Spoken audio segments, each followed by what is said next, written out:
सर्वांना नमस्कार. कसे आहात सगळे? मजेत ना?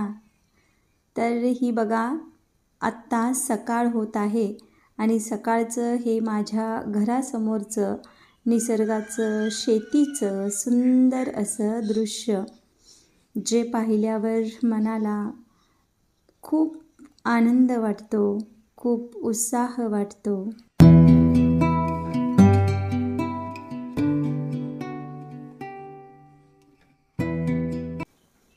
तुम्ही हा जो व्हिडिओ बघत आहात तो दिवाळीच्या पाडव्याच्या आदल्या दिवशीचा आहे आणि त्या दिवशी या अशा प्रकारे आम्ही गवळणी घातलेल्या होत्या. हा गवळणींचा डोंगर आहे जो बाजूला तुम्हाला दिसत आहे आणि इथं बळीराम झोपलेला आहे आणि इतर गवळणी त्याचे हात पाय डोकं वगैरे चेपत आहेत आणि पलीकडे ज्या 2 गवळणी आहेत त्या जात्यावरती दळण दळत आहेत. अशा प्रकारचं हे एक दृश्य आहे. आणि सकाळी दिवाळी असल्यामुळं मी प्रत्येक पायरीवर छोट्या छोट्या अशा सुंदर रांगोळ्यासुद्धा काढलेल्या होत्या, मला जशा जमतील त्या प्रकारे.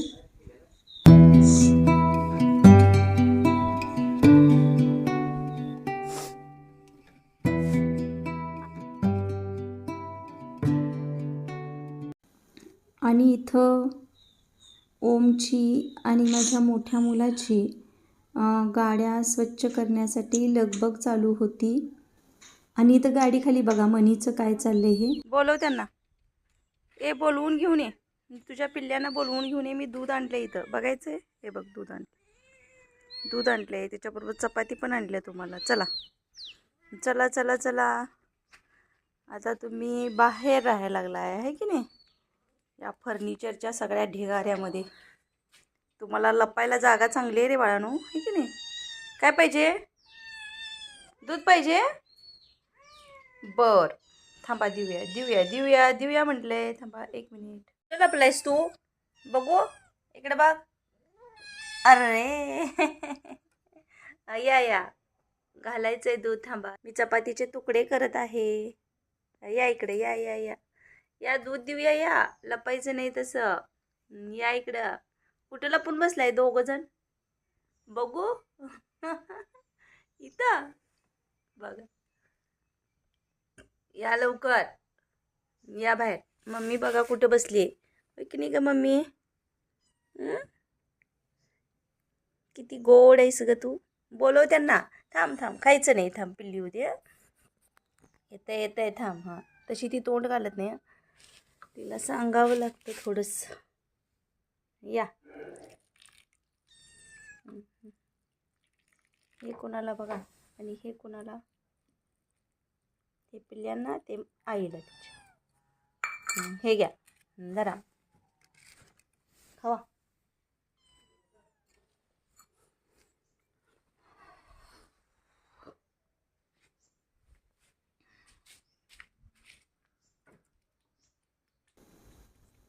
आता प्लेटमध्ये चपाती आणि दूध हे पाहून ही दोन्ही पिल्लं पण बघा खायला लागलेली आहेत. पण माझी चाहूल लागताच ते थोडेसे खाण्यापासून विचलित होतात. बाहेर आलाय.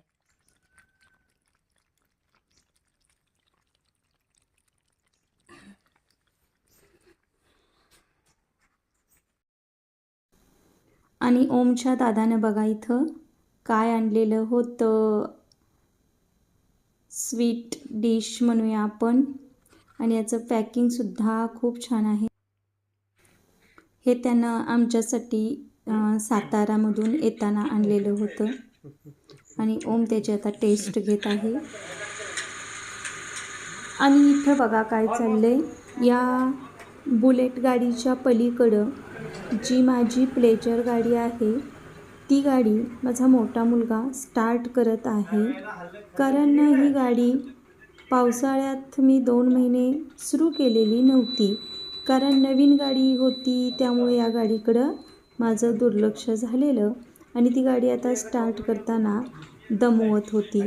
मग ह्यांनी बटन स्टार्ट करून बघितलं, त्यानंतर ओमनंसुद्धा बटन स्टार्ट करून बघितलं, पण गाडी काही सुरू झाली नाही. मग ही गाडी किकवरती सुरू करावी लागली. मग मोठ्या मुलानं ही गाडी किकवरती स्टार्ट केली.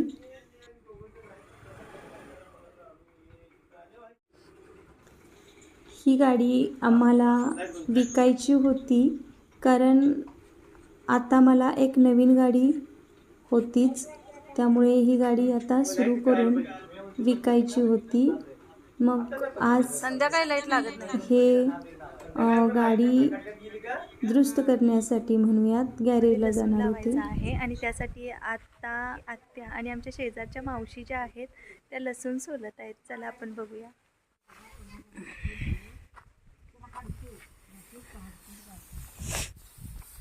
झाला काय? न झाला. कठीण आहे की नाही सोलायला?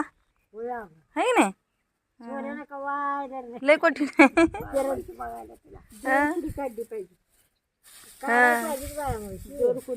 होय होय.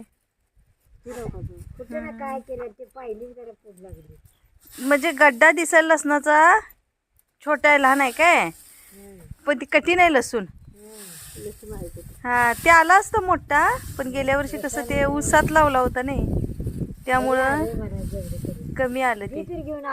होय बी चांगलं आहे लसणाचं बी चांगलं. हा लसूण आहे ना, हा लसूण का सोलायचा, तर लसणाचा गड्डा तुम्ही बघितला असेल. या लसणाच्या गड्ड्यामध्ये अनेक पाकळ्या असतात लसणाच्या.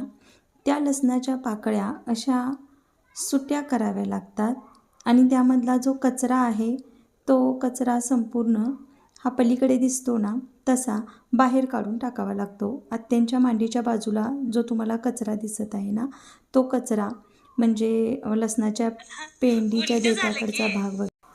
आणि हा लसूण सोलत असताना त्यातील कचरा वेगळा करत असताना आत्या आणि मावशींचं बोलणं चाललं होतं. म्हणजेच त्या दोघी छानपैकी गप्पाही मारत होत्या. या गप्पा मारत असताना मलाही त्यातली एक गोष्ट प्रचंड आवडली. ती गोष्ट मी तुम्हाला सांगते बघा.